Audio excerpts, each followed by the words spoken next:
Away টি-20 সিরিজে আফগানদের ৩-০তে white wash করে অনেকটা আকাশে উঠছিল বাংলাদেশ। ক্যাপ্টেন লিটনকে ছাড়া অমন পারফরমেন্স নিশ্চয়ই সাহস বাড়িয়েছিল টাইগারদের। তবে দেশের মাটিতে এসে টানা ৮ সিরিজ হারা উইন্ডিজের সামনে আবার মাটিতে নেমে পড়ল টাইগাররা। ক্যাপ্টেন লিটন দলে ফিরেও রাখতে পারেননি কোনো ইম্প্যাক্ট। ওয়ানডে সিরিজে উইন্ডিজ ভয় ধরিয়েছিল, তবে জিততে পারেনি। টি-20তে আর অত হিসেব নিকেশের ওরা ধার ধারেনি, বাংলাদেশকে উড়িয়ে দিয়েছে ৩-০ ব্যবধানে। একটু স্পোর্টিং উইকেটে পড়েই যেন খাবি খেলেন টাইগার ব্যাটাররা। বাংলাদেশ উইন্ডিজ টি-20 সিরিজ ছাড়াও বিপিএল নিয়েও আজ আড্ডা হবে। সামনে শুরু হতে যাচ্ছে বিপিএল এর নতুন মৌসুম। স্বাগত আজকের খেলার আড্ডায়, আপনাদের সাথে রয়েছি আমি তাই বনত। আলোচনায় আমাদের সাথে স্টুডিওতে আছেন ক্রীড়া সাংবাদিক ও বিশ্লেষক এম কায়সার এবং বিপিএল গভর্নিং কাউন্সিলের সদস্য সচিব ইফতেখার রহমান মিঠু। আপনাদেরকে স্বাগত জানাচ্ছি। অনেক আলোচনা রয়েছে, তবে কি নিয়ে কথা বলবো সেটা একটু দর্শকদের জানিয়ে দিতে চাই। আমাদের আজকের বিষয় দুটো, এবং বাংলাদেশ উইন্ডিজ টি-20 সিরিজ সর্বাঙ্গে ব্যথা, ওষুধ দিব কোথা, আর নতুন মোড়কে বিপিএল সফল হবে কতটা। শুরু করতে চাই ইফতেখার মিঠুকে দিয়ে। You are not the right person to talk about Bangladesh দলের পারফরমেন্স। আপনি পরিচালনা পর্ষদে রয়েছেন, তারপরে ওটাকে কেন্দ্র করেই তো যত আয়োজন, বোর্ডে যা হয়, যতজন মানুষ কাজ করেন, সবার টার্গেটটা থাকে যেন বাংলাদেশের পুরুষ দল, নারী দলরা মাঠে গিয়ে ভালো পারফর্ম করে। এই পারফরমেন্স দেখার পরে কতটা হতাশ আপনি? শোনেন, এনি হারা কিন্তু একটা হতাশা। আর যখন আপনি ক্রিকেট বোর্ডের ডিরেক্টর হিসেবে, যখন আপনি একটা সাপোর্টার, ফলোয়ার, ধরেন আপনি যদি এখন আবনি মডার্ন খেলা দেখতেও গিয়ে আপনার টিম হারে আপনার কাছে খারাপ লাগে, আর দেশ হারলে তো আরও খারাপ লাগে। সো এক্সপেকটেশন তো সবসময় আমাদের ভেরি হাই। আর সবচেয়ে এই যে দেখেন এই রেজাল্টটা আমাদের সবচেয়ে কায়সার ভাইও এগ্রি করবে যে আমাদের কিন্তু কন্টিনিউয়াসলি খারাপ খেলছি না। আমাদের গ্রাফটা কিন্তু এরকম। টি-20 বলেন, ওয়ানডে বলেন, 2 দিন আগে, 2 সপ্তাহ এই সিরিজ শুরু হওয়ার আগে আমরা ওয়ানডে হেরেছি খুব খারাপভাবে আফগানিস্তানের কাছে। আবার আমরা ওয়ানডে জিতেছি, ওয়ানডে সিরিজ হোয়াইট ওয়াশ, আমরা জিতেছি। এখন আবার হোয়াইট ওয়াশ হয়ে গেলাম। তার আগে আবার টি-20 কিন্তু খুব ভালো খেলেছি। তো এখন হচ্ছে কি, ভালো খেলাটা না, উই ওয়ান। এখন সিচুয়েশনটা হচ্ছে এই আমাদের ড্রয়িং বোর্ডে যেতে হবে যে এই ইনকনসিস্টেন্সি কেন। আপনি কিন্তু বোলিং ডিপার্টমেন্ট, আমরা সবাই 3 জনই এগ্রি করব যে বোলিং ডিপার্টমেন্ট কিন্তু আমাদের গত 6 মাস বা 1 বছর ধরে ভেরি কনসিস্টেন্ট। আপনি পেস বোলিং ইউনিট বলেন আর স্পিন বোলিং ইউনিট, এটা এগ্রি করতেই হবে। 1-2টা ম্যাচে হয়তো 300 হয়েছে, কিন্তু ম্যাক্সিমাম ম্যাচে কিন্তু আমাদের জেতার মতো পরিবেশ করে দিয়েছিল বোলাররা। আমাদের ব্যাটিংয়ে তো দেখছেন যে এক ম্যাচে একজন ভালো খেলে, পরের ম্যাচে নর্মালি কি অন্যান্য দেশে দেখবেন যে কন্টিনিউয়াসলি 7-8টা ম্যাচ ভালো খেলছে, তারপরে ব্যাড প্যাচে গেলে একটা ব্যাড প্যাচ যায়। কিন্তু আমাদের হয় কি, এক ম্যাচ খেলছি 70, তো নেক্সট ম্যাচে আপনার নর্মালি এক্সপেকটেশন কি যে আর একটা 50 করবে। এই জিনিস থেকে আমি কিউরিয়াস, আমার মনে হয় কায়সার ভাই কিউরিয়াস হবেন। কায়সার ভাইয়ের কাছে যাব, আরো চ্যাম্পিয়ন কায়সার ভাই আজকে উড়িয়ে দেবেন মোটামুটি। তবে যাচ্ছি সে বিষয়ে। তবে ভিআইপি বক্সে বসে যখন আপনারা খেলা দেখেন, পরিচালকরা, এবং বাংলাদেশের এমন পারফরমেন্স দেখেন, রাগ লাগে না আপনাদের? এটা অনেস্ট অ্যানসার চাই। না, অনেস্ট বোর্ড ডিরেক্টর বলে অনেস্ট আনসার দিতে পারছি না। আপনি যদি আমার গ্যালারিতে বলতেন তাহলে একটা আনসার হতো, বোর্ড ডিরেক্টর বলে দিতে পারছি না। কারণ যদিও এটা আমার ডিপার্টমেন্ট না, কিন্তু সর্বাত্মক চেষ্টা করা হচ্ছে কিন্তু। এখন অ্যাকচুয়ালি আমাদের প্রেসিডেন্ট ফর্মার প্লেয়ার, উনি আবার শুনলাম যে আজকে একটা কমিটি বানিয়েছে যে এক্স ক্রিকেটারদের নিয়ে। যে আমার মনে হয় ইট ইজ হাই টাইম যে আমাদের অ্যাকচুয়ালি ব্যাটিং ডিপার্টমেন্টটা, কারণ ব্যাটিং ডিপার্টমেন্টের রিথিঙ্ক করা, তারপরে যা লাগবে এটাকে উন্নতি করার জন্যে, এইটা আমাদের করা উচিত। এইটুকু আমি বেসিক্যালি এটা বলতে চাচ্ছি। জি, এম কায়সার, বাংলাদেশের আরো একটা খারাপ দিন, এবং আজকে অন্তত 13-14 ওভার পর্যন্ত মনে হয়েছে ঠিকঠাক আছে, হয়ে যাবে মনে হয় আজকে। কারণ এমন উইকেটে তো 160-70 আমরা এক্সপেক্ট করছিলাম যে it can B a winning score. আবারও ওই ব্যাটাররা লাস্টে গিয়ে ভরাডুবি। দল সিলেকশনটা নিয়ে একটু জানতে চাই। আজকে শামীম পাটোয়ারি ড্রপড, আরও একবার জাকের আলী অনিক। আমি তাকে একা কাঠগড়ায় দাঁড়া করাতে চাই না, কিন্তু আজকেও তো খুব দৃষ্টিকূট আউট হয়েছেন, খুব বাজে খেলেছেন যতক্ষণ ছিলেন। কি সমস্যা আসলে? ধন্যবাদ তাইব। আমি দল সিলেকশনের আগে একটা বিষয় যোগ করতে চাই, সেটি হলো যে ওয়েস্ট ইন্ডিজ দলকে একটা অভিনন্দন জানানো উচিত। কারণটা হলো যে তারা বাংলাদেশের মাটিতে এসে ওয়ানডে সিরিজে তারা হেরেছিল, কিন্তু 2-1 হেরেছিল, প্রথম দুটো হেরেছিল, তারপরে পরেরটা আপনার ম্যাচটা একটা জিতেছে কোনো মতেই সেভাবে হয়ে, এবং যে উইকেটে খেলা হয়েছিল সেই উইকেটের সাথে তারা খুব একটা হ্যাবিচুয়েটেড ছিল না। বাট সেখানে হারার পর তারা যে ঘুরে দাঁড়িয়েছে, এই যে ঘুরে দাঁড়ানোটা ক্রিকেট বা যে কোনো খেলায় কিন্তু this is the most important thing, যে আপনি একটা ম্যাচে হারবেন বা একটা সিরিজে হারবেন, কিন্তু কীভাবে কাভার আপ করবেন পরেই সেখানে, সেটা মোস্ট ইম্পর্টেন্ট থিং। সেটা থেকে বোঝা যায় যে ইয়েস, আপনার মধ্যে সেই জেতার একটা টেন্ডেন্সি রয়েছে বা আপনি সঠিক পথে রয়েছেন। সো ওয়েস্ট ইন্ডিজ ওয়ানডে স্কোয়াডে ওয়ানডে আপনার সিরিজে এখানে হেরেছে, কিন্তু যে কায়দায় তারা টি-20তে বাংলাদেশকে পুরোপুরি 3-0-তে উড়িয়ে দিয়েছে, আপনি 3টা ম্যাচে যদি হিসাবটা করেন 16, 14 এবং আজকে 5 উইকেটে তারা জিতেছে। 1 ওভার বাকি থাকতে যখন আপনি টি-20তে জিতবেন, সেটাকে আপনি কম্পিটিটিভ ম্যাচ বলতে পারবেন না। 3টা ম্যাচই তারা কিন্তু এক অর্থে সেকেন্ড ম্যাচটাতে মনে হয় একটু ফাইট হয়েছে, যেটা 14 রানে হারার পরও আপনি টি-20তে 14 রান বা আপনি যদি ডাবল ডিজিটে হারেন, সেটাকে অনেক বড় স্কোর, বড় ব্যবধানই বলা হয়ে থাকে। তো তারা জিতেছে খুব ভালোভাবে। এই যে ফিরে আসাটা, সেই ফিরে আসার লক্ষণটা বাংলাদেশ দলের মধ্যে আমরা দেখতে পাই না। সো এই কারণে আমি বলবো যে ওয়েস্ট ইন্ডিজ আপনার ওয়ানডে সিরিজে হারার পরও যে কায়দায় জিতেছে এখানে, তারা অবশ্যই তাদেরকে অভিনন্দন পেতেই হয়, পাবেই তারা। আর ফিরে আপনার প্রসঙ্গে আপনি যেটি বলছিলেন যে টিম সিলেকশন নিয়ে, আমার মনে হয় যে টিম সিলেকশন নিয়ে বাংলাদেশ দল বা টিম ম্যানেজমেন্ট কী করবে, তারা কিন্তু কোনোভাবে মানে বুঝে উঠতে পারছে না। এক ধরনের একটা ফিক্সের মধ্যে পড়ে গিয়েছে, এবং এটা হওয়াটা খুব অস্বাভাবিক কোনো কিছু না। কারণ হলো যে আপনার মিঠু ভাই যেভাবে বলছিলেন যে আপনি এখানে যেটা দেখছিলাম যে ওষুধটা দেবো কোথায়, ওষুধ দেওয়ার জায়গা কিন্তু একটাই, সেটা হলো যে ব্যাটিংয়ে। আপনি আপনার দলের যখন মিডল অর্ডার বলে কোনো অর্ডার থাকবে না, পুরো দলটাই তখন ডিসঅর্ডারে পরিণত হয়ে যাবে। আপনি দেখবেন যে বাংলাদেশ দল কিন্তু কখনোই আপনার ওপেনিং ভালো হচ্ছে, কিন্তু আপনার তারপর মিডল অর্ডার থেকে এসে আপনার আর রান সামনে বাড়ছে না। আজকের কথাটাই বলি, আজকে কিন্তু আপনি বাংলাদেশ 151 রান করেছে এই উইকেটের জন্য। 151 রান খুব একটা কিন্তু আপনার কম স্কোর না, এখানে অ্যাভারেজ স্কোর কিন্তু 148 প্রথম ইনিংসে, সেখানে বাংলাদেশ 151 রান করেছে। দ্যাট মিনস আপনি অধিনায়কও বলেছিলেন ম্যাচ শুরু হওয়ার আগে যে 150 তার জন্য টার্গেটেড স্কোর, সেটা তিনি করেছেন। বাট সেটা করতে গিয়ে কে রানটা করেছেন? একজন ব্যাটসম্যান রান করেছেন, তিনি 89 রান করেছেন, এবং পুরো দলের 59% রান কিন্তু তার এসেছে। 151-র মধ্যে যদি 89 রান একজনই করেন, তার মানে আপনি যা শুধু বিয়োগ করে দেখেন যে বাকিরা কি করেছেন। এবং তিনি বলও খেলেছেন কিন্তু নিয়ারলি 54%, মানে পুরো একজনই খেলেছেন, বাদ বাকিরা কেউ খেলতে পারেননি। সো এটি বাংলাদেশ দলের জন্য টিম গেমে কখনো কিন্তু আপনি শুধুমাত্র একজন পারফর্ম করলে আপনি সামনে বাড়তে পারবেন না, আপনাকে কালেকটিভলি একটা পারফরমেন্স করতে হবে, সেটা বাংলাদেশ করতে পারছে না। আর টিম সিলেকশন এই কারণে আপনি একে রাখবো না ওকে বাদ দিব, কাকে খেলাবো, মানে কোনো একটা হিসেবের মধ্যে আসতে পারছেন না। তারপর আমি বলবো যে এই সমস্যার মধ্যে পড়েও আপনাকে কিন্তু বেস্ট ডিসিশনটা নিতে হবে। যে বেস্ট ডিসিশন আমার মনে হচ্ছে যে এই টিম ম্যানেজমেন্ট নিতে পারেনি। ব্যাখ্যার জন্য বেশি দূর যাব না, শুধুমাত্র আপনি জাকের আলীর নামটা বলছিলাম, আমি তাকেই বলবো। তাকে আপনি আজকে খেলিয়েছেন কোন পজিশনে, কি কারণে, কেন, কোথায়? তিনি কি ব্যাটসম্যান হিসেবে খেলেছেন? আপনি যদি তাকে ব্যাটসম্যান হিসেবে খেলেন, তাকে কেন 9 নম্বরে আপনি নামাবেন? তার ব্যাটিং অর্ডার কেন আপনার নাসুমের নিচে হবে? তার ব্যাটিং অর্ডার কেন আপনার তাসকিন, তারপরে ব্যাটিংয়ে নেমেছিলেন তাসকিন এবং শরীফুল। তো একজন শুধুমাত্র ব্যাটার হিসেবে যদি ওখানে রিশাদকে আসলে একটু জাম্প করে উপরে নিয়ে গিয়েছে বলে উপরে খেলাইতে পারেন একটা, আপনি যে কোনো একজন, সেটা নিশ্চয়ই আগে থেকে প্ল্যান করেই রাখেন না, তাহলে আপনি নাসুমকে কেন খেলাচ্ছেন? আপনি কি বাঁহাতি ডানহাতি এই কম্বিনেশনের জন্য করছেন? তো এই কম্বিনেশন করলে আপনি ওল্ড ফ্যাশন স্টাইল হয়ে, মানে কম্বিনেশন হয়ে যায়। সো এত ওল্ড ফ্যাশন কম্বিনেশন নিয়ে আপনি টি-20 ম্যাচে কখনোই জিততে পারবেন না। তো সবকিছু মিলে আমার কাছে মনে হচ্ছে যে টি-20-র জন্য যেরকম একটা আপনার কালেকটিভনেস, একটা ইফোর্টস দরকার, পরিবেশটাই নেই আসলে, স্ট্রং একটা বিল্ড আপ দরকার, সেই বিল্ড আপটা ব্যাটিংয়ে বাংলাদেশ দল এখানে মোটেও করতে পারছে না। এবং আপনি যেভাবে বললেন যে এটা সমস্যার সমাধানটা কি, ওষুধটা কোথায় দেবো, ওষুধ দেওয়ার জায়গা কোথাও নেই। আপনাকে যখন আপনি দেখবেন যে আপনি কোনোভাবেই পারছেন না, তখন একটাই উপায়, সেটা হলো যে আপনাকে হোল হার্টেড বা হোলসেল একটা চেঞ্জ করা উচিত। তো আমার কাছে মনে হচ্ছে যে বাংলাদেশ দলেরও এখন কিন্তু পুরোপুরি আপনার ব্যাটিং অর্ডারটা, বিশেষ করে টি-20-তে, এটা পুরো মাত্রায় একটা হোলসেল চেঞ্জ করার প্রয়োজন রয়েছে। আপনি বলছিলেন যে ওষুধ দিতে হলে ওটা ব্যাটারদের দিতে হবে, ওষুধে কাজ হবে?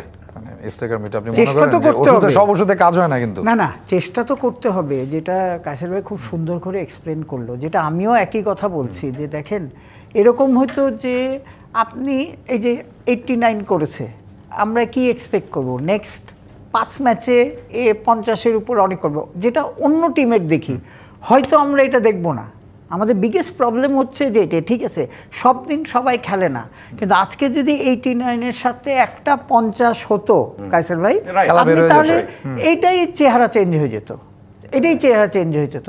আপনার বোলিং টিম আর বোলিং ডিপার্টমেন্ট কত করবে? আপনি যতগুলি ম্যাচ দেখেন যে আমরা যে 300 চেঞ্জ করে, কালকে যেরকম মেয়েদের খেলাটা দেখলেন কি ব্যাটিং করে, হ্যাঁ আপনি দেখেন 300 চেস করে জিতছে, হ্যাঁ তার মানে ব্যাটসম্যানরা জিতিয়েছে। আমাদের কাছের ভাই আরও ভালো বলতে পারবে, যে আমি আর কোয়েশ্চেন কাছের ভাই কাছে যে ওনার কি মনে আছে যে কবে ব্যাটসম্যানরা আমাদের টিম জিতিয়েছে এরকম 300-400 চেস, 300-350 চেস করে?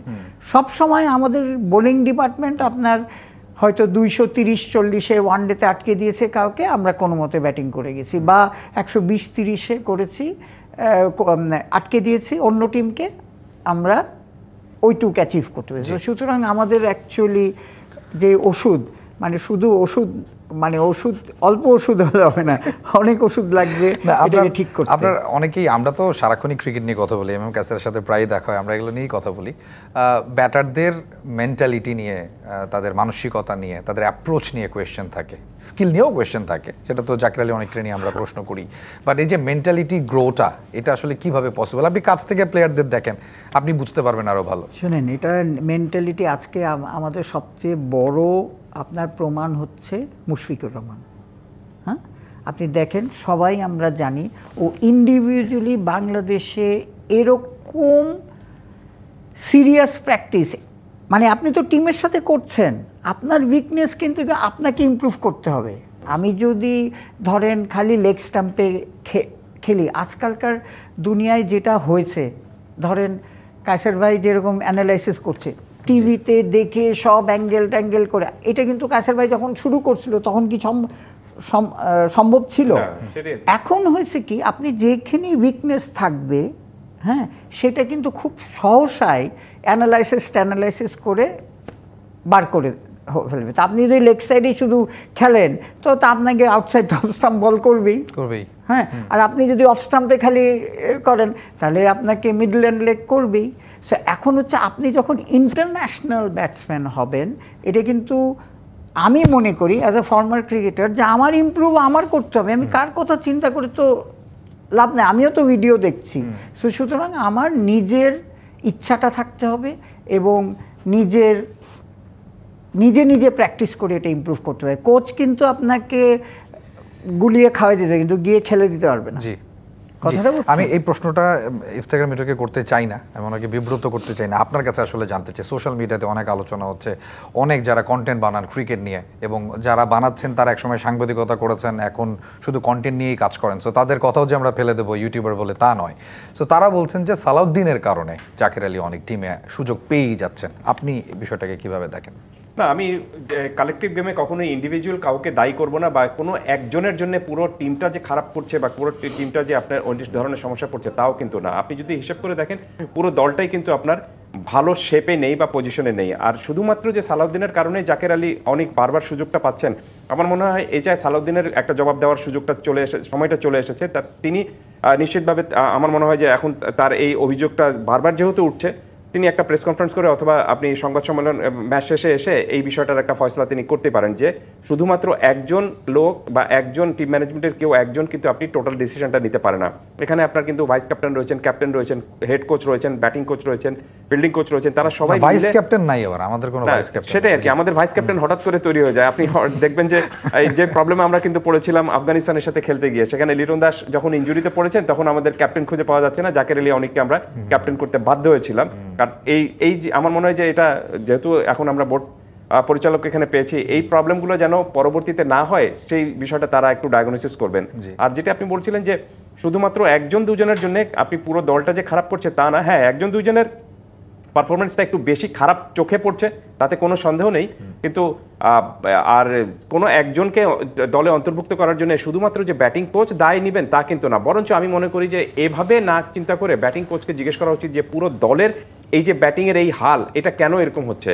কারণ যখনই আপনি দেখবেন যে কোনো একজন ছাত্র খারাপ রেজাল্ট করে, তখন হিসাবটা কিন্তু আপনার অ্যাকাউন্টেবিলিটিটা কিন্তু আপনার টিচারকেও দিতে হয়। সো এখন আমার মনে হয় যে ক্রিকেট বোর্ডেরও একটা সময় এসেছে যে ব্যাটিং কোচ হিসেবে এতদিন যিনি ছিলেন তিনি কেন এই সমস্যার সমাধানটা করতে পারছেন না, তার কাছ থেকে তার মতামত একটা জানার সময়টা ক্রিকেট বোর্ডের এসেছে, এবং তিনি যদি না পারেন তাহলে তার কাছ থেকে আমি মনে হয় যে তাকেও অ্যাকাউন্টেবিলিটির মধ্যে আনাটা উচিত এখন ক্রিকেট বোর্ডের। আর এটি গেল একটি দিক। আর আমি মিঠু ভাইয়ের সাথে পুরোপুরি একমত, ইন্টারন্যাশনাল ক্রিকেটে কেউ কিন্তু আপনাকে হাতে ধরে সব কিছু শিখিয়ে দিবে না। আপনি দেখবেন যে ইন্টারন্যাশনাল ক্রিকেটে বা যে কোনো ধরনের ক্রিকেটে দুই ব্যাটার কিন্তু আপনি যখন ইনিংসের মাঝখানে থাকে, যখন বল আপনি খেলে ফেলেন, তারা নিজেদের মধ্যে একটা ধরনের আলাপ করেন।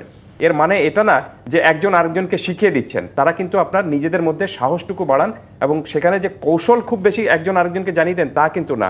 কৌশল বা কুশলে কিন্তু আপনাকে নিজেই হতে হবে।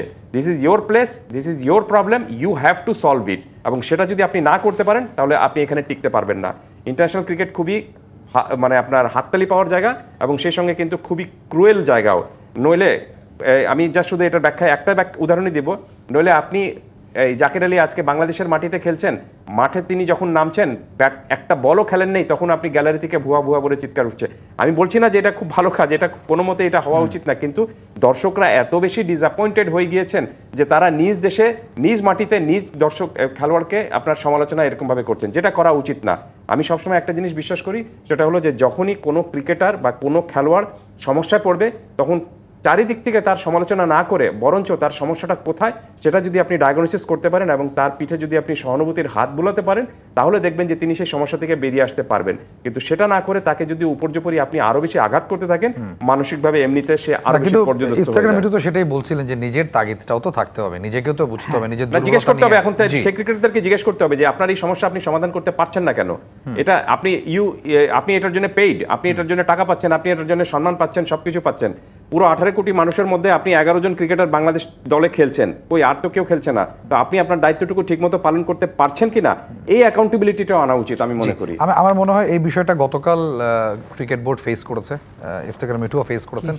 গ্যালারিতে যে সাকিব আল হাসানের প্ল্যাকার্ডের ইস্যু, সেটা আজকেও একই ঘটনা ঘটেছে, এবং সেখান থেকে আমাদের যে প্রতিনিধি রয়েছেন তিনি সংবাদ পাঠিয়েছেন, অন্যান্য মিডিয়াতেও দেখেছি যে এই সমস্যাটা আসলে কোথা থেকে হচ্ছে। আপনাদের থেকে তো কোনো এই ধরনের কোনো নিষেধাজ্ঞা নেই। জিনিসটা হচ্ছে কি দেখেন, যেটা আমরাও কিন্তু ডিসকাস করছি, আমাদের থেকে কিন্তু কোনো বাধা নেই, কিন্তু এখন হচ্ছে কি যে আমাদের যারা সংস্থাগুলি আপনার ওইখানে কিন্তু অনেক সিকিউরিটি সংস্থা আছে, ঠিক আছে, তারা অনেক সময় মনে করতেছে দুই রকম, কিন্তু কেউ সাকিব আল হাসান দেখতে পাচ্ছে না, অন্য দিকে নিয়ে যাচ্ছে, পলিটিক্যালি নিয়ে যাচ্ছে। আবার কিন্তু ইনসাইড দ্য স্টেডিয়াম আমরা চাই যে এটা নিয়ে কোনো সমস্যা না হোক। কথাটা বলছেন যে সমস্যা কি, আপনি মারামারি হতে পারে, ঝগড়াঝাটি হতে পারে, এসব না হয়, কিন্তু আমাদের কাছে কিন্তু বাধা নেই। কিন্তু এই যে কালকেও দেখেন আমি নিজে চিটাগংয়ের ইয়েতে পুলিশের যে ভদ্রলোক, সে বলছে যে এটা তো ক্রিকেট বোর্ডের ইয়ে না, মানে ক্রিকেট বোর্ড বলেছে, হয়তো আমরা বলেছি, একদম ক্লিয়ার ইনস্ট্রাকশন যে আপনারা নিয়ে আসতে পারবেন, কিন্তু আপনার ভিতরে গিয়ে ওনার সাথে আমার পাশাপাশি বসে, আগে আবহনী আর মমডান মনে আছে কোনোদিন আমরা পাশাপাশি বসতাম না, হ্যাঁ, যে বসে বসে চুপ করে বসে থাকতাম যে গোলের ইয়ে দেখো। আপনি যদি মোহামেডান গ্যালারিতে গিয়ে আবহনীর গোলে লাফিয়ে উঠতেন তাহলে কিন্তু খবর আছে। তো ওই রকম সিচুয়েশন অ্যারাইজ না করে সেটাই হচ্ছে, সেটাই চাওয়া। এখন এটার অ্যাকচুয়ালি গতকালই আমরা কিন্তু আলাপ করেছি, তো এটা উই হ্যাভ টু থিঙ্ক যে হাউ টু সলভ ইট। আপনি এখন উনি যদি সাপোর্টার হয়, ওনার নিজস্ব স্বাধীনতা আছে এটাকে এই করে, এটাও যেরকম ঠিক। আবার আপনার যে আমাদের সিকিউরিটি এজেন্সিগুলি আছে তাদের দায়িত্ব কি, যে কোনো গন্ডগোল হওয়া উচিত মানে হওয়া উচিত না। তো সুতরাং সেটাও দেখতে হবে, সেই দুইটার মাঝখানে একটা সলিউশন করতে হবে। আমি আপনাকে বলি, দেখেন অনেকে বলে যে স্টেডিয়ামের ভিতরে পানি আনা মানে পানির দাম অনেক বেশি। তো আমরা করলাম কি একবার, যে মনে আছে যে পানি আপনার অ্যালাউ করে দিলাম, কিন্তু তখন আবার সিকিউরিটি এজেন্সি বললো যে আপনি যে পানির, তো ওটা ছুঁড়ে মারলে প্লেয়াররা ব্যথা পাবে, আমরা কিন্তু মুখ খুলেই দিলাম। তারপরে দেখা গেল যে আমাদের দর্শকরাও টিফিন ক্যারি করে খাওয়া আনছে। সো এটা খুব সহজ একদিকে বলে দেওয়া যে করা, আবার আরেক দিক দিয়ে হচ্ছে সমস্যা তৈরি হয়। হ্যাঁ, এখন এই যে সামনে বিপিএলে আমাদের একটা কিছু করতে হবে, যে এটাও তো ঠিক যে আপনি 20 টাকার পানি 100 টাকায় কেন বেচবেন, তাই না? সো বাংলাদেশে তো আমরা এইসব সমস্যা খুব বলা সহজ, যে কায়সার ভাই এটা করলো কেন বা মিঠু ভাই এটা করলো কেন, এটার কিন্তু রেজাল্ট দেওয়া ইজ ডিফিকাল্ট। আমাকে যদি একটু সুযোগ দেন আমি তাহলে এই বিষয়ে একটু ব্যাখ্যা দিতে চাই। দেখুন, এটা সাকিবের পোস্টার নিয়ে গ্যালারিতে ঢোকা যাবে না, it's now become totally political issue. এটা কিন্তু আপনি স্পোর্টসের সাথে কোনো মতে সম্পর্ক নাই, এটা পুরোপুরি একটা রাজনৈতিক একটা ইস্যু হয়ে গিয়েছে। কেন, কিভাবে? কারণটা হলো যে যখন আপনি ক্রীড়া উপদেষ্টা এখানে বলেছেন যে সাকিবকে, তিনি কিন্তু স্ট্রেট ঘোষণাও দিয়েছেন এবং তার ফেসবুকে স্ট্যাটাস দেখেছি, তিনি বিভিন্ন জায়গায় বলেছেন যে সাকিবকে তিনি যতদিন রয়েছেন বা সাকিবকে এই বাংলাদেশের জার্সি আর পরা যাবে না, সাকিবকে নিষিদ্ধ করার নির্দেশনার কথা বলেছেন, নির্দেশনা দেননি। দ্যাট মিন্স ক্রিকেট বোর্ডের কাছে তিনি আনুষ্ঠানিকভাবে কিন্তু জানিয়েছেন কিনা জানি না, কিন্তু আমরা তার বক্তব্যে বুঝতে পেরেছি না, তিনি মাথা নাড়ছেন, তার মানে আনুষ্ঠানিকভাবে তিনি বলেন নাই, কিন্তু তার চাওয়াটা এটা, তার চাওয়া এটা, তিনি হয়তো কোনো রাজনৈতিক কারণে তাকে পছন্দ করেন না এটার জন্য, বাট পুরো বিষয়টা কিন্তু এই কারণে এটা চলে এসেছে। বাট আমার কাছে মনে হচ্ছে যে আপনি গ্যালারিতে সাকিবের ছবি নিয়ে কেউ যদি থাকে এবং সেটা যদি আপনি বাধা দেন, তাহলে এটা শুধুমাত্র পলিটিক্যাল না। আপনি যদি আমার কাছ থেকে জানতে চান, আমি বলবো যে এটা একটা ছোট লোকই আচরণ। কি কারণে? কারণটা হলো যে সাকিবকে আপনি দেখতে পারেন না বা সাকিবকে আপনি নিষিদ্ধ করেছেন, সেটা ঠিক রয়েছে, তো সাকিবের আরও ছবি তো আপনি ক্রিকেট বোর্ডে রয়েছে, ক্রিকেট ক্যাপ্টেন যত রয়েছেন সেখান থেকে কি সাকিবের ছবি আপনি নামিয়ে ফেলবেন? সেটা তো করবেন না বা সেটা তো পারবেন না। সো আমার মনে হয় যে এইসব বিষয় নিয়ে, ছোটোখাটো বিষয় নিয়ে যতখানি না আপনি উদারতা দেখাবেন তত ভালো থাকবে, কিন্তু আপনি যখনই এটার মধ্যে একটা মানে আপনার এই অন্য ধরনের চিন্তা ভাবনা থাকবে বা কুপমণ্ডকতা দেখাবেন, তখনই দেখবেন যে সমস্যাটুকু আরো বাড়বে। বিষয়গুলো তো আসলে ছোটখাটো থাকছে না, মারামারি হয়েছে, এটা নিয়ে কেস হয়েছে, 3 জনের জেলও হয়েছে, আর অনেক ইস্যুস রয়েছে, অনেক কথা বাকি আছে আপনাদের সাথে। একটা বিরতিতে যাবো আমরা, খেলার আড্ডার সময় হচ্ছে ছোট্ট একটা বিরতির, ফিরে আসছি কিছুক্ষণের মধ্যে। আপনারা দেখছেন খেলার আড্ডার সাথে রয়েছে আমি তাই বনন্ত। আলোচনায় আমাদের সাথে স্টুডিওতে আছেন ক্রীড়া সাংবাদিক ও বিশ্লেষক এম কায়সার এবং বিপিএল গভর্নিং কাউন্সিলের সদস্য সচিব ইফতেখার রহমান মিঠু। আপনাদেরকে আরো একবার স্বাগত জানাচ্ছি। এম কায়সার বলছিলেন সাকিবের ইস্যুতে, প্ল্যাকার্ড ইস্যুতে আরো কিছু অ্যাড করবেন আপনি? রাইট, প্ল্যাকার্ড ইস্যুতে একটা জিনিস আমার খুব ভালো লেগেছে, কালকে কিন্তু ক্রিকেট বোর্ডের পরিচালক আসিফ আকবর তিনি কিন্তু স্পষ্ট করে দিয়েছেন যে সাকিব আল হাসান বাংলাদেশের one of the greatest cricketer এবং এরকম ক্রিকেটার 100 বছরও আসবে না। তো একজন পরিচালক one of the greatest, one of the greatest, Kaiser ভাই এটা অবজেকশন দিচ্ছে, এটা ওয়ান অফ দ্য গ্রেটেস্ট না, দ্য গ্রেটেস্ট ক্রিকেটার, হ্যাঁ দ্য গ্রেটেস্ট এভার প্রডিউস। এবং তিনি যে ব্যাখ্যাটা দিয়েছেন আমার কাছে খুব স্পষ্ট ব্যাখ্যা তার দিয়েছেন তিনি, যে এই রকম ক্রিকেটার 100 বছরও বাংলাদেশে আসবে কিনা তিনি মানে এখন পর্যন্ত মানে তার সন্দেহের মধ্যে রয়েছে। তার মানেটা হলো যে সাকিব বিষয়, খেলার বিষয়, তার কিন্তু খেলোয়াড় হিসেবে তিনি কেমন ছিলেন ইটস ক্লিয়ার। সেটা আসিফ আকবর বলেছেন, সেটা নাজমুল আবেদিন ফাহিম গতকাল বলেছেন। এটা যে কোনো একজন ক্রিকেট লাভার বা আপনি ক্রিকেট পছন্দ করে বাংলাদেশকে ক্রিকেটকে মানে ক্রিকেটে তার অবদানটা কি ছিল সেটা যারা জানেন তারা কিন্তু করবেন। হ্যাঁ, আপনি বলতে পারেন যে তার রাজনৈতিক জীবন কি ছিল, তার আপনার অন্য কোনো সমস্যা ছিল কিনা, সেটা আপনি স্পোর্টসের সাথে কেন মেলাবেন? সেটা তার ব্যক্তিগত সমস্যা, সেটা তার প্রাতিষ্ঠানিক সমস্যার এই মানে ক্রিকেটের সমস্যার সাথে এটাকে আমি মনে করি না এটাতে যোগ দেওয়াটা তার উচিতটা হবে এটা। হ্যাঁ, তার ওই লাইফ আলাদা এবং তার ক্রিকেটীয় লাইফ আলাদা, আমরা তার ক্রিকেটীয় লাইফ নিয়ে থাকি না কেন? তো আমার মনে হয় যে এই যখনই তার অন্য রাজনৈতিক জীবনটাকে আমরা এই ক্রিকেটীয় লাইফের মধ্যে মানে একসাথে জোট করে ফেলি, তখনই তাকে হিসেব করাটা বা তার ব্যাপারে সিদ্ধান্ত নেওয়ার বিষয়টা তখন সেটা অনেকখানি মানে ইললজিক্যালের পর্যায়ে পড়ে যাচ্ছে। যেরকম ইললজিক্যাল পর্যায়ে পড়ে যাচ্ছে যে তার ছবি নিয়ে গ্যালারিতে ঢোকা যাবে না বা তার কোনো পোস্টার রাখা যাবে না, সেটা যারা তাকে পছন্দ করেন না তাদেরকে করতে দেন, আর যারা তাকে পছন্দ করে তারা করলে সমস্যাটা কি? আপনি তো যদি এটা না করতে দেন, তাহলে যারা তাকে পছন্দ করে, তার খেলা যারা ভালোবাসে, তাকে যারা এখন পর্যন্ত মিস করে, আপনি তো তাদেরকে বাধা দিচ্ছেন, আপনি তো তাদের মতামতের উপর আরেকটা মতামত চাপিয়ে দিচ্ছেন। তো এটি আমি মনে করি যে এটা কোনোদিন আপনার সমস্যাটা সমাধান করবে না, বরঞ্চ এটা সমস্যা বাড়াবে। জি, আমরা বাংলাদেশ উইন্ডিজ আলোচনাটা শেষ করব, তার আগে মিঠু ভাই আপনার কাছে একটু জানতে চাই যে সামনেই ওয়ার্ল্ড কাপ, মানে চোখের পলকেই ওয়ার্ল্ড কাপ দুয়ারে চলে আসবে, টি-20 ওয়ার্ল্ড কাপে দলের এই মানসিক অবস্থায় আমাদের লক্ষ্যটা কি হতে পারে? এক কঠিন প্রশ্ন আপনার জন্য। লক্ষ্য অ্যাজ আ সাপোর্টার আমি সব সময় চাই যাতে বাংলাদেশ সেমিফাইনাল খেলুক, এটা হচ্ছে আমার একটা ড্রিম যে আমি দেখবো। আর অ্যাজ এ ডিরেক্টর খুব প্রেসার এটা আপনার জন্য? না, হ্যাঁ, এটা হচ্ছে আমি অ্যাজ এ ফর্মার ক্রিকেটের সাথে জড়িত লোক, ফ্যান, ফলোয়ার অফ বাংলাদেশ, চাই যে বাংলাদেশ সেমিফাইনাল খেলুক, আর সেমিফাইনালে যদি কোনো মিরেকল হয় আমরা ফাইনাল খেলে, আলটিমেটলি চাই তো একটা ট্রফি চাই, তো এটা তো নো ডাউট, এটা কায়সার ভাইও চায়, আমরাও চাই, সবাই চাই। এখন কথাটা হচ্ছে যে আমরা তো আবার ড্রয়িং বোর্ডে ফেরত যেতে হচ্ছে। সো আমার এখন যেটা আমরা দেখেন এটার সাথে জড়িত যে আমরা বিপিএলটা এই যে আমাদের ইলেকশনটা হলো 6 তারিখে, তারপরে নেক্সট বোর্ড মিটিংয়ে এই এত ক্রিটিক্যাল টাইমিং, এত শর্ট টাইমে এত বড় টুর্নামেন্ট একটা করা কিন্তু নেক্সট টু ইম্পসিবল। তারপরে আমরা চ্যালেঞ্জটা নিতে হয়েছে, আমাকে তো তারপর দায়িত্বটা দেওয়া হয়েছে।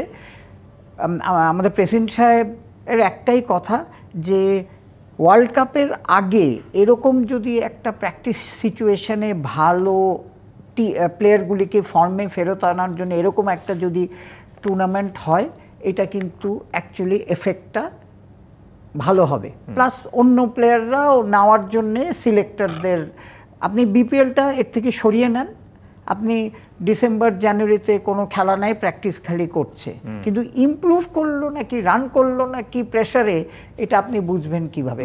ম্যাচ সিচুয়েশনটা প্রয়োজন হবে। হ্যাঁ, তো ম্যাচের উপর প্র্যাকটিস নাই, কিন্তু সেই এই ওয়ান অফ দ্য রিজন আমরা এত ডিফিকাল্টির মধ্যে বিপিএল করা হচ্ছে যে আমরা আমাদের এই যে টেস্টেড প্লেয়ার আছে বা আনটেস্টেড প্লেয়ার যারা আছে তারা যদি পারফর্ম করে, আমরা হয়তো নতুন কাউকে পেতেও পারি। এটা তো গেল বিপিএল করার মানে আপনাদের চ্যালেঞ্জটা যে বিপিএল আপনারা করবেন। জি, না আমি ওইটাই যে প্ল্যানিংটা এখন এইখানে রাইট, ওখান থেকে প্লেয়ার যদি আসে ফর্মে যদি ফেরে, এখানে তো ডেফিনেটলি আপনার যে আমি লেটস নট ক্রিটিসাইজ যে কে ভালো খেলছে না খেলছে, কিন্তু সবচেয়ে বড় আপনার প্রমাণ হচ্ছে যে সাইফ, আপনি চিন্তা করেন ওর ব্যাটিংয়ের চেঞ্জটা দেখছেন কাইসার ভাই? হ্যাঁ, কয়দিন আগে আপনিও সাইফের নাম মুখে বলতেন না, কিন্তু এখন আমাদের সাইফ হয়ে গেছে number one batsman, auto choice. হ্যাঁ, একমাত্র বলতে পারেন যে অটো চয়েস এই তো। সুতরাং নিজে কষ্ট করে হি হ্যাজ কাম ব্যাক, তাই না? তো এটা সম্ভব। সো আমিও এক্সপেক্ট করি যে আমাদের প্লেয়ার যারা আছে দে আর কিন্তু নো ডাউট ট্যালেন্টের কমতি নেই, কিন্তু এইটাকে এখন কিভাবে জি আপনার বার করে আনতে হবে সেটা এখন আমাদের। এই যে বিপিএলটা করবেন আপনারা, লাস্ট সিজনও বিপিএল করেছেন বা তার আগেও অনেক বিপিএল আপনিও দেখেছেন কাছ থেকে, বিপিএলকে বিতর্কমুক্ত রাখার চ্যালেঞ্জটা তো আরও কঠিন চ্যালেঞ্জ, বিপিএল করার থেকেও কঠিন চ্যালেঞ্জ। ব্যাংক গ্যারান্টি কি এনাফ হবে প্লেয়ারদের পেমেন্টের জন্য যদি পেমেন্ট না পায়? কারণ payment issue always there has been payment issues in BPL. Perfect situation বলে তো কিছু নাই, হ্যাঁ, কিন্তু অ্যাটলিস্ট এক একটা টিম 10-12 কোটি টাকায় হয়, ওই ক্যালকুলেশনে যদি আসে না, আমার অ্যাকচুয়ালি কিন্তু এই 10 কোটি টাকা না, আর একটা যে আমরা প্রফিট শেয়ার করছি কাইসার ভাই, এই প্রফিট শেয়ারের টাকাটাও কিন্তু আপনার ধরতে হবে। তো সুতরাং আমরা মনে করছি ওই 12-13 কোটি টাকা যেটা হবে কিটিতে আসে, এখান দিয়ে আমরা সব দিয়ে দিতে পারবো। এখন শোনেন, এইগুলি we have to be very strict. মানে আগে কি হয়েছিল, কারো দোষ দিয়ে লাভ নেই, আগে হয়েছিল কি খেলাটা করার জন্যে আমার 6টা টিম করতেই হবে, এই জন্যে আমি একজনকে নিয়ে আসছি, রাজশাহীকে নিয়ে আসছি, কিন্তু ওই প্রেশারটা আমি কিন্তু আর আমিনুল্লাহ গভর্নিং বডি একদম প্রথম থেকে আমরা বলতেছি হয় 4টা, নয় 5টা, নয় 6টা। আমি আজকেও আপনাকে বলতে পারছি না যে 4টা, 5টা না 6টা। কেন? কারণ আমরা একেবারে স্ট্রিক্ট মেথডে যাব। ওই যে বক্স টিক করে না, সব বক্স টিক না হইলে কিন্তু আমরা ওকে নিব না, বরং একটা কম টিমই নিব। সো আগের যে প্রবলেমগুলি হয়েছে সেইখান থেকে শিক্ষা নিয়েই কিন্তু আমরা করছি, কিন্তু এই 10 কোটি টাকা গ্যারান্টিতে আমার মনে হয় 70-80% প্রবলেম সলভ হয়ে যাবে। তার আগে যদি আপনারা ব্যাকগ্রাউন্ড চেক করে নেন, সেক্ষেত্রে তো এই প্রবলেমটার দরকারই পড়বে না। আমি এখানে একটা জিনিস অ্যাড করতে চাই বিটু ভাইয়ের সাথে, সেটা হলো যে আপনি দেখবেন যে তারা এই বিপিএল তো আমি একদম শুরু থেকে প্রথম আসর থেকে দেখে আসছি, কোনো বিপিএল কিন্তু আপনার কখনোই আপনার পূর্ণ মাত্রায় আপনি যেরকমভাবে বলতে চাচ্ছেন বা জানতে চাচ্ছেন যে পূর্ণ মাত্রায় বিতর্কহীন ছিল কিনা, কোনোটাই কিন্তু পূর্ণ মাত্রায় বিতর্কহীন ছিল না। এবং আমার কাছে মনে হচ্ছে, বা আমি আপনাকে ভবিষ্যৎবাণী করে দিচ্ছি, এবারের বিপিএলে অন্তত মনিটারি কোনো প্রবলেম হবে না। আপনি এর আগে যে প্লেয়ারদের পেমেন্ট নিয়ে যেরকম সমস্যা তৈরি হয়েছিল, ইভেন আপনি মেন্টর কাউকে এনেছেন তাকে টাকাটা দেওয়া হয় নাই, ইভেন আপনি যাকে ব্র্যান্ড অ্যাম্বাসেডর হিসেবে এনেছেন তার টাকাটাও দেওয়া হয়নি। আপনি নিশ্চিত থাকতে পারেন, আমি নিজেই মিডিয়া ম্যানেজার হিসেবে পেমেন্ট পাইনি, তো আমি আপনার সামনেই বলতেছি আমি পেমেন্ট পাইনি। বাট এবার যদি আপনি মিডিয়া ম্যানেজার হন, আপনি পেমেন্ট পাবেন, তাতে কোনো সন্দেহ নেই। আপনি দেখবেন যে এবার বিপিএল এ মনিটারি কোনো প্রবলেম হবে না, তবে প্রবলেম এমন একটা কিছু প্রবলেম হবে যে প্রবলেম এর আগে কখনোই আপনি দেখেননি। এবং সেটা যদি নতুন কোনো সমস্যা রাইট, সেটা যদি না হয় আপনি তাহলে দেখবেন যে আপনি বিপিএলটা তাহলে আমার মনে হয় যে জমবে না। বিপিএল আসলে বিতর্কহীন ছাড়া আমরা কোনো সময় দেখিনি। জি, আপনারা আইএমজি কে দায়িত্ব দিয়েছেন। আইএমজি এবং আইএমজির এক্সাক্ট কাজটা কি আসলে হবে বিপিএল একটু যদি ব্রিফলি বলতেন। এরা আমরা যেটা যখন এটা লাস্ট বোর্ডের ডিসিশন, হ্যাঁ, লাস্ট বোর্ডে যখন এই যে আমরা ড্রয়িং বোর্ডে গিয়ে যখন সব আলোচনা করা হলো যে বিপিএলটায় কি কি সমস্যা, কেস স্টাডির মতো করেছি আমরা কি কি সমস্যা। তো প্রথম সমস্যা হয়েছে যে আমরা এক্সপিরিয়েন্স দরকার আমাদের আরও কিভাবে এটা অ্যাভয়েড করা যায়। আমার কথাটা বলছেন। এখন আইএমজি যদি যেরকম আপনি দেখেন আইপিএলে আইএমজি কত বছর চালিয়েছে, ওরা একটা সেট করে তারপরে লোকাল ম্যানেজমেন্টের কাছে ইন্ডিয়ান ম্যানেজমেন্টের কাছে ছেড়ে দিয়েছে। কিন্তু the standard of documentation, cross checking, এইসব স্ট্যান্ডার্ড কিন্তু আপনার এইসব বড়, ওরা তো প্রফেশনাল দিয়ে চালায়। সো আমরা চাচ্ছি যে ওইটাই আমাদের কাছে যদি ওনারা অ্যাডভাইস করে ওইটার উপরে আমাদের লোকাল এক্সপিরিয়েন্স দিয়ে একটা, মানে 100% পারফেক্ট তো হতে পারবো না, 90% পারফেক্ট যদি হতে পারি, সেটা ছিল আগের বোর্ডের চিন্তা। আমরা কিন্তু ওই বোর্ডের কন্টিনিউশন করছি। কিন্তু এইখানে আবার সমস্যা হচ্ছে কি, ওরা কিন্তু 7-8 মাসের একটা প্রোগ্রাম দিয়েছে। ওরা কিন্তু বলেছে যে আমরা ট্রফি লোগো চেঞ্জ করব, ট্রফি টোর করব, তারপরে আপনার অনেক কিছু আছে। কারণ ব্র্যান্ডিংটা যেটা হচ্ছে আমাদের বিপিএল এর ইমেজ সংকটে আছি। নর্মালি আপনি শুধু দেখেন আইপিএল এর কি হয়েছে, ব্র্যান্ডটা হ্যাজ বিকাম আ বিগ।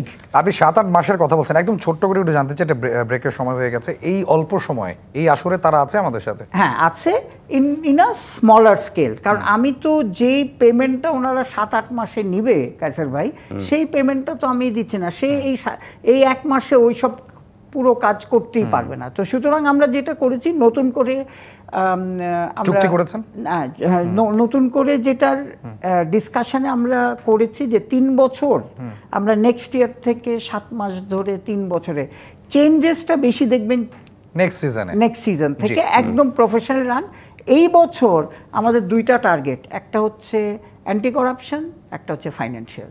আমি আরেকটু জিনিস যোগ করে দিই এখানে, এমএম কায়সার একটা ছোট্ট বিরতি থেকে ফিরে আসতে হবে। আমাদের সাথে রয়েছেন এমএম কায়সার এবং ইফতেখার মিঠু। খেলার আড্ডার সময় হচ্ছে ছোট্ট একটা বিরতির, ফিরে আসছি আরো আলোচনা নিয়ে। আপনারা দেখছেন খেলার আড্ডা। আমাদের আজকের আলোচনার বিষয় বাংলাদেশ উইন্ডিজ টি20 সিরিজ, সর্বাঙ্গে ব্যথা ওষুধ দিব কোথা। এই আলোচনা শেষ হয়ে গেছে। নতুন মোড়কে বিপিএল সফল হবে কতটা, আমাদের সাথে রয়েছেন গভর্নিং কাউন্সিলের সদস্য সচিব ইফতেখার মিঠু।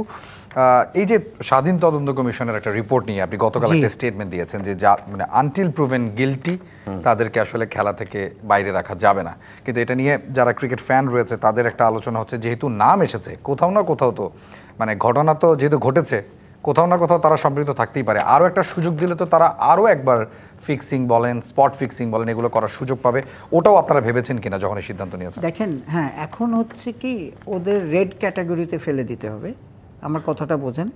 কিন্তু আবার এটাও তো, আমি যদি কায়সার ভাইয়ের আমার নাম আসে বা কায়সার ভাইয়ের নাম আসে, আনটিল প্রুভেন গিলটি, হয়তো আমি আর কায়সার ভাই কথার কথা বলতেছি যে কায়সার ভাই একটা ফিক্সার, আমার সাথে কোনো ছবি আছে, এইটার বেসিসে কোনো নাম চলে আসছে, কিন্তু আমার তো আত্মপক্ষ সমর্থনের করতে হবে, আমার ব্যাংক অ্যাকাউন্ট এইসব চেক করতে হবে। আইসিসির কিন্তু একটা প্রসিডিওর আছে, আমরা কিন্তু প্রসিডিওরের বাইরে যেতে চাচ্ছি না। আমরা যদি প্রসিডিওরের বাইরে যাই তখন কেসটা কিন্তু উইক হয়ে যাবে, এটা বুঝেন। যেটা আমার বলার চেষ্টা করছি, আজকে যদি ওনার নাম এসে থাকে তার মানে উনি কিন্তু র্যাডারের মধ্যে হয়ে গেল, কিন্তু আমি ওকে এখনই বাদ দিতে পারছি না। প্লেয়ারদের কথা আমি বলছি, রাডারে রাখছি। আমার তো প্রথম কাজ হচ্ছে রাডারে কিন্তু চলে এসছে। হ্যাঁ, এখন রাডারে করেছে যাতে ওকে আর একদম সব সময় আমরা মনিটরে রাখা হবে স্পেশালি। আর দ্বিতীয় হচ্ছে যে আমরা এটাকে, এই ডকুমেন্টটাকে ইভেন আমরা বোর্ড ডিরেক্টররাও দেখিনি। হ্যাঁ, করা হয়েছে কি, এই বোর্ডটা সিল করে অ্যালেক্স মার্শালের কাছে পাঠিয়ে দিয়েছে। He is former IG police of UK and he has work 9 years। ওই স্ট্যাবলিশ করছে কিন্তু অ্যান্টি কারাপশন ইন আইসিসি। এর থেকে ভালো কনসালটেন্ট আপনি পাবেন না। তো আমরা এই জিনিসটা পাঠিয়ে দেওয়া হয়েছে দুবাইতে। সে এখন এটা পড়ে নেক্সট কোর্স অফ অ্যাকশন আছে, কিন্তু এটা আইসিসির প্রসিডিউরের মধ্যে আছে। সেই নেক্সট করে তারপরে আপনার যাদের নাম সলিড প্রমাণে পাওয়া যাবে তাদের তো আপনার অটোমেটিকলি বোর্ড ইজ একদম ক্রিস্টালকে জিরো টলারেন্স। জি, আমাদের হাতে খুব বেশি সময় নেই। এমএমকে স্যার 30 সেকেন্ডস আপনার কাছে জানতে চাই এই বিষয়টা নিয়ে, যেটা বলেছেন এই যে স্বাধীন তদন্ত কমিশনের রিপোর্ট, এই রিপোর্টের প্রক্রিয়াটাকে আপনি কিভাবে দেখেন? না, এটা অ্যালেক্স মার্শালের কাছে গিয়েছে। এখন বিষয়টা হলো যে অ্যালেক্স মার্শাল কি শুধুমাত্র ওই রিপোর্টের ভিত্তিতে নিজের একটা সিদ্ধান্ত নেবেন, নাকি তিনি যাদের নাম এখানে এসেছে তাদের সাথে নিজে আবার ফার্দার ইনভেস্টিগেশন করবেন? ফার্দার ইনভেস্টিগেশন করার, আপনি যদি চূড়ান্ত সিদ্ধান্ত নিতে যান, কংক্রিট এবং ভালো সিদ্ধান্ত নিতে যান, তাহলে আমি অবশ্যই মনে করি যে আপনাকে আবার তাদের সাথে কথা বলতে হবে যাদের নামটা এখানে এসেছে। শুধুমাত্র একটা রিপোর্টে কারো নাম এসেছে এবং তার সাথে যদি আপনি নিজে কথা না বলেন, তাকে সুযোগটা না দেন, তাহলে তো আমার কাছে মনে হচ্ছে যে এটা ওয়ান সাইডেড একটা সিদ্ধান্তের মতো হয়ে যাচ্ছে। তো যেহেতু আপনি অভিযোগ এসেছে, যে তাকে কিন্তু সুযোগটা দিতে হবে নিজেকে জাস্টিফাইড করার জন্য বা নিজের মন্তব্য দেওয়ার জন্য এখানে। আর যদি সেটা না হয় তাহলে একতরফাভাবে করলে কি প্রবলেম হয় সেটা কিন্তু এর আগে আমরা কিন্তু দেখেছি। যেমন পাকিস্তানের সেলিম মালিক কিন্তু আপনি পরে মামলা করেছিলেন, এখানেও আবার অনেকে মামলা করতে পারবেন, কারণ এটা তাদের ক্যারিয়ারের বিষয়। সো যেটাই হোক সেটা যেন খুব সুন্দর এবং কংক্রিট কায়দায় যেন হয়। ইফতেখার মিঠু, যেই টিমগুলো আসবে যারা আবেদন করেছে, যে 9টা প্রতিষ্ঠানকে আপনারা রেখেছেন আলোচনায়, যারাই আসুক না কেন এরা সবাই কম বেশি নতুন, একজন দুজন বাদ দিয়ে হয়তো, একটা দুটা প্রতিষ্ঠান বাদ দিয়ে হয়তো, এদেরকে হেল্প করার ক্ষেত্রে, কারণ টিম চালানো চাইলেই তো টিম চালানো যায় না, একটা বিপিএল এ টিম চালানো মানে it's a big thing. Board কি কোনো রকম সহায়তা করবে কিনা? বোর্ড তো we are open with advice. আমরা কিন্তু কালকের মিটিংয়ে বলে দিয়েছি যে আমার কাছে যখন মাইকটা দিয়েছি আমি দেখেন আপনারা কিন্তু এটা লাইটলি নিয়েন না। আপনার ফাইন্যান্সিয়াল সাইড একটা, আরেকটা হচ্ছে ক্রিকেটিং সাইড, আপনার আরেকটা হচ্ছে মিডিয়া সাইড। আপনার মিডিয়ার হ্যান্ডেল করে, আপনি যদি মনে করেন যে মিডিয়ার হ্যান্ডেল করার লোক নাই, আপনি টিম চালিয়ে যাবেন, ইটস নট ইজি। সো সব কিছু কিন্তু বল বয়, আপনার ট্রেনার, সবই লাগবে। কিন্তু এটা কিন্তু একটা, যদি যারা ক্রিকেটিং ব্যাগ, এখন যদি আছে কাইসার ভাই একটা ইয়ের মালিক হতো, তাহলে উনি কিন্তু এতদিন ধরে গত 40 বছর ধরে একই রকম দেখছি, যদিও চুলটা পাকা ছাড়া। হ্যাঁ, সো এখন তাহলে কিন্তু ওনাকে বুঝাতে হতো না। কিন্তু আমরা উই আর ওপেন, যে আমাদের কাছে যদি আসে হেল্প চাই, আমরা অ্যাডভাইস দেবেন, অ্যাডভাইস দিতে আপনারা রাজি আছেন। লাস্ট প্রশ্ন আপনার কাছে, সেটা হচ্ছে যে 5 বছরের জন্য আপনারা ফ্র্যাঞ্চাইজিগুলো দিয়ে দিচ্ছেন। 5 বছর বাংলাদেশে একটা বিপিএল দল টানার মতো যারা আবেদন করেছে, তারা ফিনান্সিয়ালি কি দে আর স্টেবল এনাফ? এটা একটা বিষয়। আরেকটা বিষয়, তারা মানসিকভাবে চায় কিনা? শোনেন, মানসিকভাবে চাই বলেই এসেছে, কিন্তু financially whether they are prepared or not, এটা তো তারাই বলতে পারবে। কিন্তু সেই জন্যই আমরা অপশন রাখছি যে আপনি 3 মাসের নোটিসে কিন্তু টিমটাকে ছেড়ে দিতে পারবেন। তখন আমরা নতুন একটা ওনার আবার নাম পরিবর্তন করতে পারবেন না, নাম পরিবর্তন। কারণ আমরা যেটা হচ্ছে, আমরা দেখলাম অন্যান্য পিএসএলটির সাথে কথা বলে, যে বিপিএল যেরকম একটা ব্র্যান্ড, আপনার ধরেন রাজশাহী ক্যাপিটালস একটা যদি ব্র্যান্ড হিসাবে তৈরি হয়, তাহলেই লোকজন ইন্টারেস্টেড। আমাদের আসলে বিপিএল নিয়ে আরো একটা শো করতে হবে, অনেক বিষয় রয়েছে এখানে। ধন্যবাদ ইফতেখার মিঠু, ধন্যবাদ এমএম কায়সার আমাদের সাথে যুক্ত হওয়ার জন্য। খেলার আড্ডা এই ছিল এখনকার মতো। সবাই ভালো থাকবেন, সুস্থ থাকবেন।